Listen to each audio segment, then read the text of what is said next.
Now, let's look first at the scientific analysis of Apophis, okay? Because, we probably will start there. Apophis, named after the ancient Egyptian god of chaos, is an asteroid 340 meters in diameter. And in other words, huge, way over, too big. Discovered in 2004, it garnered attention due to its initial calculations indicating small possibility of a collision with Earth on April 13th, Friday the 13th, 2029. And while subsequent observations have ruled out a direct impact during this pass, Apophis will still come within 31,000 kilometers or 18,000 miles from the surface of the Earth.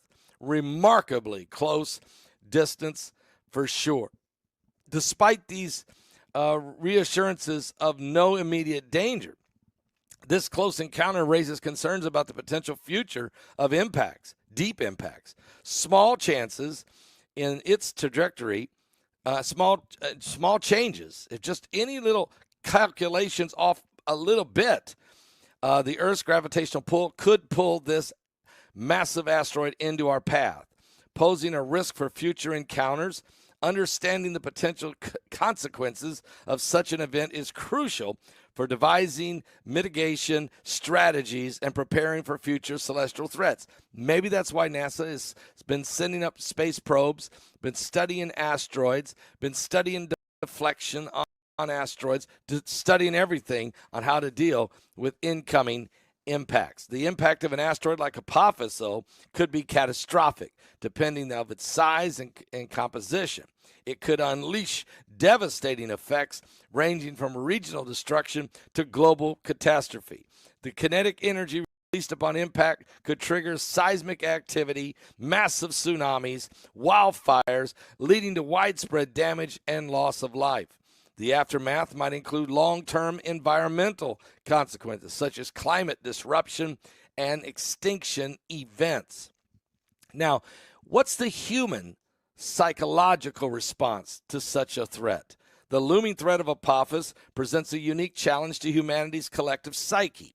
While the probability of impact in 2029 may be low, the uncertainty surrounding this future encounter breeds fear and anxiety, guys. It really, really does for a lot of people. Psychologically, humans struggle to cope with existential threats beyond their control, especially those originating from a cosmic phenomena.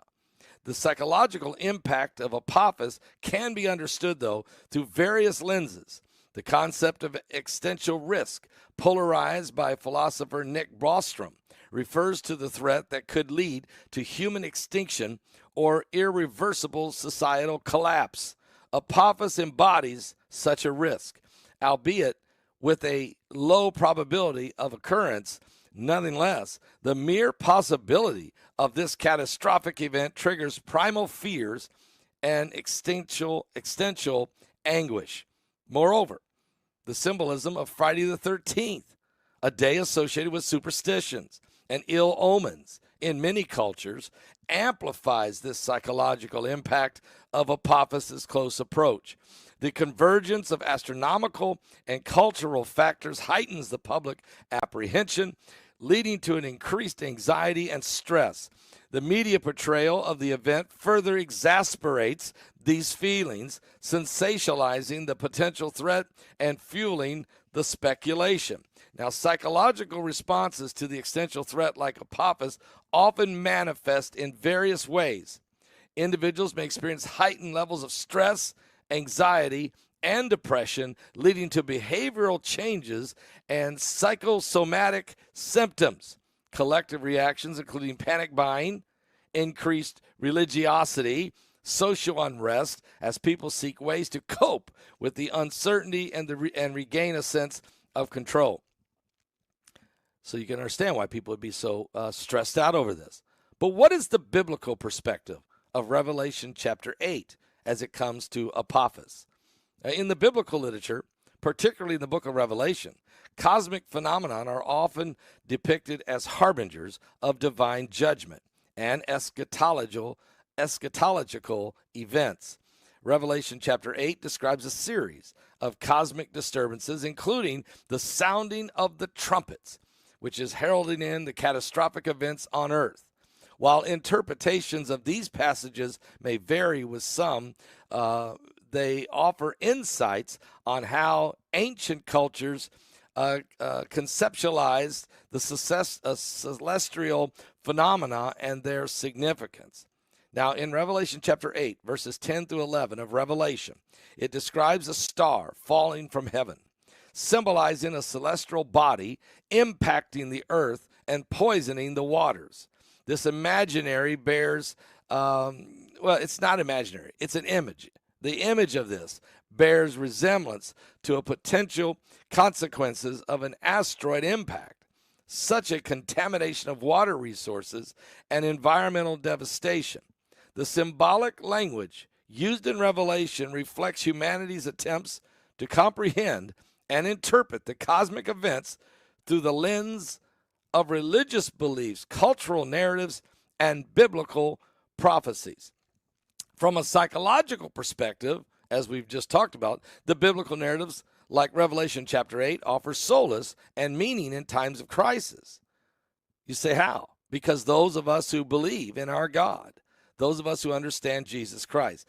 The apocalyptic imagery serves as a framework for understanding the existential threats and navigating existential anguish.